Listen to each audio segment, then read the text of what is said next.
Test, test. How about a little bit of Gordon Lightfoot?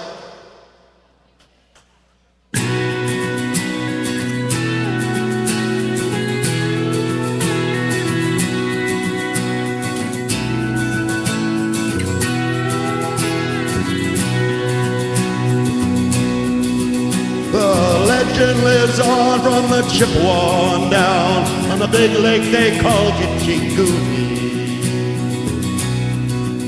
The lake, it is said, never gives up her dead when the skies of November turn gloomy. With a load of iron ore, 26,000 tons more than the Edmund Fitzgerald weighed empty. That good ship and true was a bone to be chewed when the gales of November came early. The ship was the pride of the American side, coming back from some mill in Wisconsin.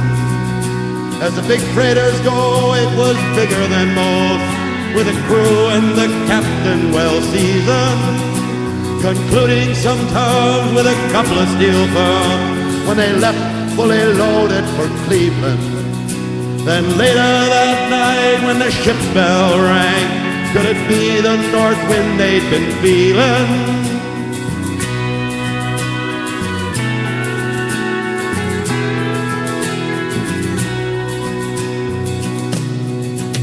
The wind in the wires made a tattletale sound, and a wave broke over the railing. And every man knew, as the captain did too, 'twas a witch of November come stealing. The dawn came late and the breakfast had to wait when the gales of November came slashing. When afternoon came, it was freezing rain in the face of a hurricane west wind.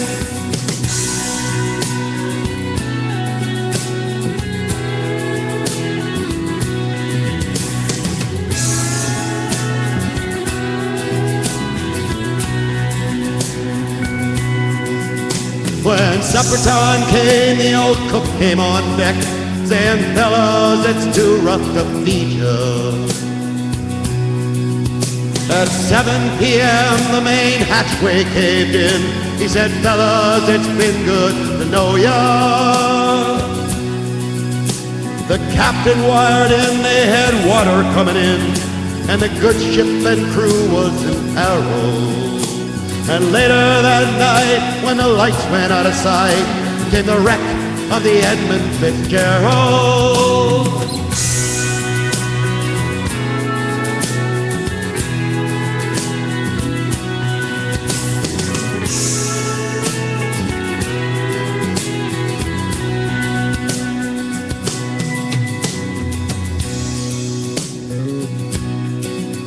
Does anyone know where the love of God goes when the waves turn the minutes to hours?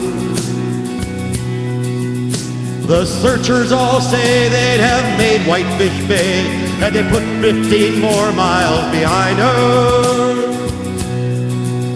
They might have split up or they might have capsized. They may have broke deep and took water. And all that remains is the faces and the names of the wives and the sons and the daughters.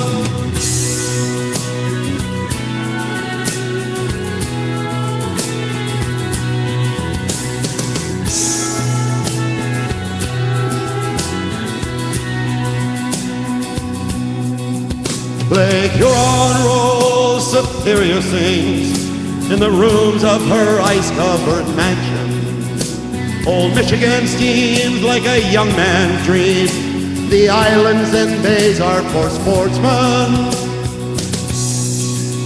And further below, down Lake Ontario takes in what Lake Erie can send her. And the ironboards go, as the mariners all know, with the gales of November remembered.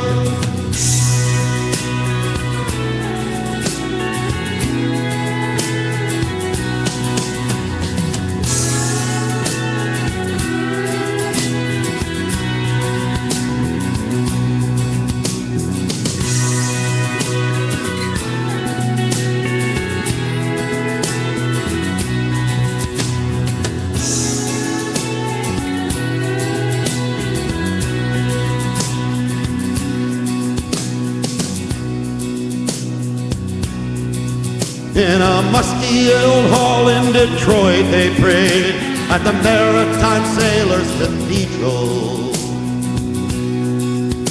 The church bell chimed and it rang 29 times for each man on the Edmund Fitzgerald. The legend lives on from the Chippewa on down on the big lake they call Gitche-Gumee. Superior, they said, never gives up her dead when the gales of November come early.